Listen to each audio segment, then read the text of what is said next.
Today we are learning about defending the church with proportional response. When protecting a church, be ready always to match the threat. As a rule of thumb, all safety ministries should follow the use of force continuum in determining the respective response for given situation. There are 6 levels of escalating actions which will guide us.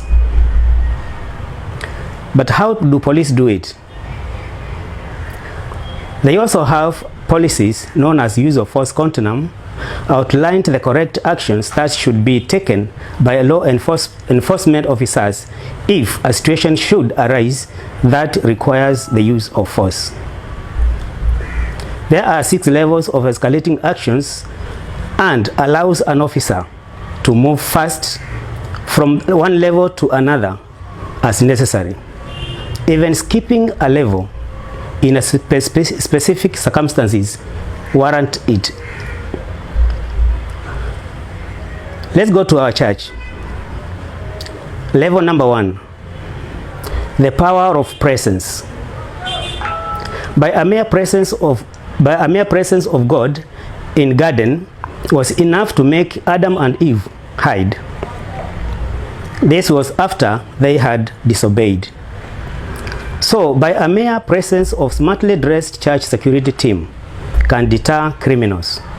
Likewise, even by having physical security measures in place, such as CCTV cameras, can deter, delay, and adjust the mind of someone with evil motives. Level number 1 for the police. No force is used. This is always preferred method for resolving situation of conflict. The mere presence of police officer in uniform or in a marked car is often enough to stop a crime in progress or prevent a situation from escalating. Back to our churches. Level number 2, verbal de-escalation. We have 7 verbal judo techniques, and this is a lesson by itself, which we will have to learn it later. In Proverbs 18:21, the tongue holds the power of life and death.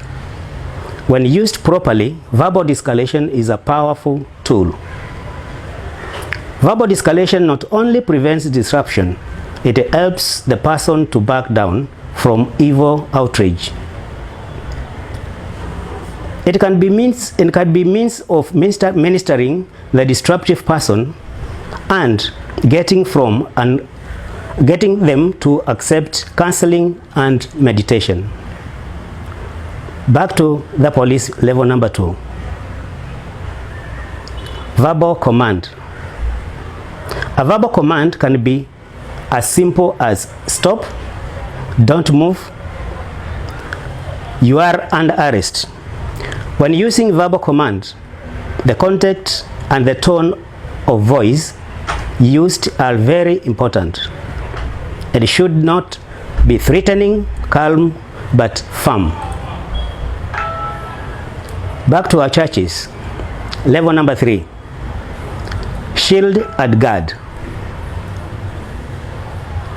Put a barrier between a threat and the protected person or a group, remembering where the congregation are and the pastor. Level number 3, done by the police, empty hand control.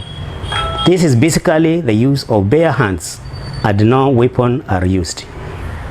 This level usually involves what is called soft empty hand techniques. By using his or her hand to hold up a restraint in order to achieve a desired result. We go to level number 4 in our churches. Is to direct techniques to isolate a disruptive or emotional person or to move him or her out of the area and into a more safe and controlled area outside on and locked. The leader talks to the individual while the team moves the person forward. Everyone should be alert for a weapon or a changing situation. The key to effectiveness in this situation is for each team member to have a pre-assigned role and to fulfill that role unless it becomes apparent something else if is necessary. Divert and direct. We need to know how to arrange ourselves, remembering our principal's seated position plus the congregation. Leave a way out in the direction of the exit. Level number 4, done by the police. Hard empty hand techniques. Hard is H-A-R-D. Ngumu. If the need arises for empty hand techniques, they can use punches or kicks to subdue a suspect. Level number 5, in our churches. Confront, contain, and control. This involves a physical stopping someone from further violence or threatening actions when holding them for the police. Confront, contain, and control. This means physical force overpowerment through the numbers. We have to improvise. We have to use improvised weapons. Also remembering where our principals are seated. How do the police do it? In level number 5. Non-lethal weapons. The weapons used in this level are designed to temporarily incapacitate, confuse, delay, or restrain an adversary in a variety of situations.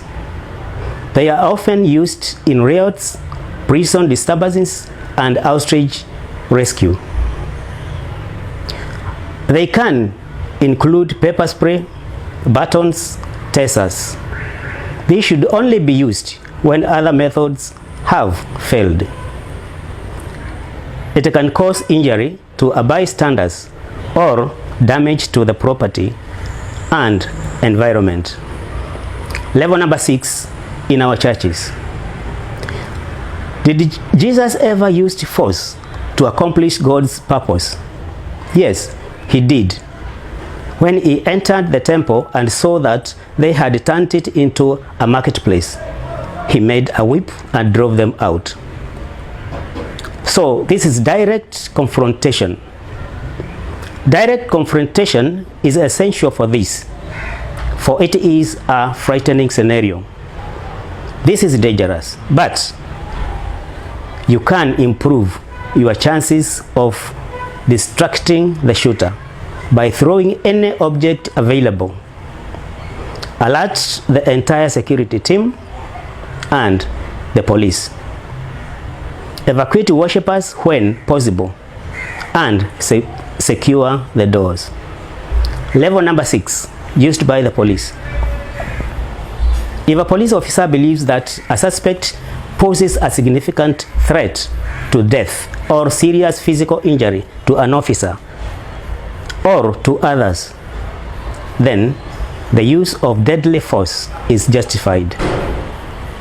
No other option but to discharge their firearms in order to protect their lives and the lives of others. It is also utilized to clarify the law enforcement officers, the courts, the general public that proper standards and justifiable use of force by the officers was followed. Conclusion. This article involving police was for general interest and does not give any specific legal or business advice pertaining to any specific circumstances. Act according to our training and the law of the land. Thank you for listening. Stay safe.